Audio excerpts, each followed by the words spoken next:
I rise today in appreciation of the historic package that we've been able to put forth. And again, I have to make sure I lend my voice and gratitude for our leader, Andrea Stewart Cousins, who has always stood up for what's right. Martin Luther King famously said, the time is right. The time is always right to do what's right. And leader, you have always done what's right, not just by us in this body, regardless of what side of the aisle you sit on, but by the state.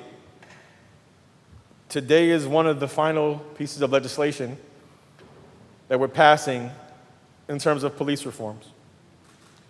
And this is codifying the executive order that the governor put forth a few years back when members of the community who had been so stricken by violence requested that they have an impartial special prosecutor to be able to adjudicate these cases. And I'm glad today that we're able to take these steps towards codifying this. It's a long way coming, and I thank everybody. I thank the governor for speaking about this. I thank our leader. I thank the speaker, the assembly, and the caucus, and our colleagues for making this happen. But I want to thank the family members again for having the courage to go forward. I speak about my experiences as a parent, and they often help to shape and drive the way that I legislate. And I think about my two daughters, Giada and Karina, and I mentioned it yesterday in passing. I become apoplectic if they scrape their knee or something minor happens to them. Families that have been affected by significant police violence, significant brutality, and murders and killings have not only raised up triumphantly, they have continued to advocate even stronger in the face of such adversity.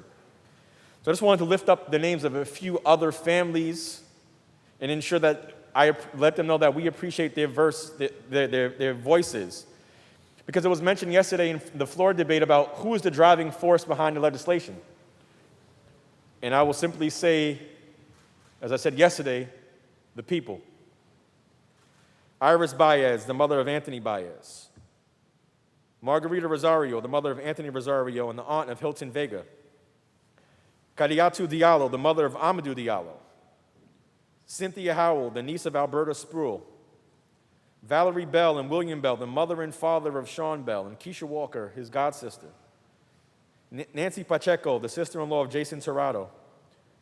Jennifer Gonzalez, the mother of Kenny Lasso's son.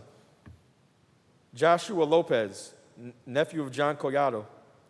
Constance Malcolm, the mother of Ramarley Graham. Natasha Duncan, sister of Chantel Davis and Angie Hicks, the aunt of Chantel Davis. Hawa Ba, the mother of Muhammad Ba. Carol Gray, the mother of Kamani Gray. Gwen Carr, the mother of Eric Garner. Hortensia Peterson, the aunt of Akai Gurley. Victoria Davis, the sister of Delron Small. Olga Negron, the mother of Iman Morales. Joyce Huang, the sister of Yang Xin Huang. Tsukada Oyamada, the father of Ryo Oyamada and Tomo Oyamada, and the sister of Ryo Oyamada. These names are people who have decided to take significant pain that they face and significant adversity and channel it not into just something good, but something long-lasting.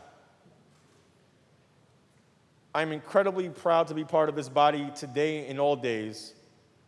This package of legislation has been something that I will never forget, especially in the time of crisis and COVID that we're in.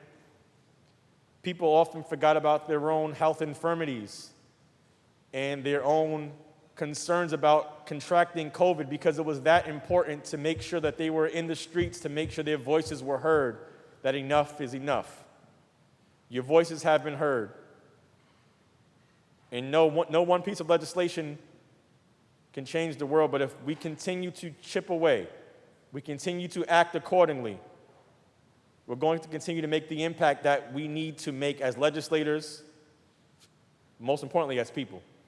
Mr. President, I vote aye, and I appreciate the opportunity to speak on this important package of legislation.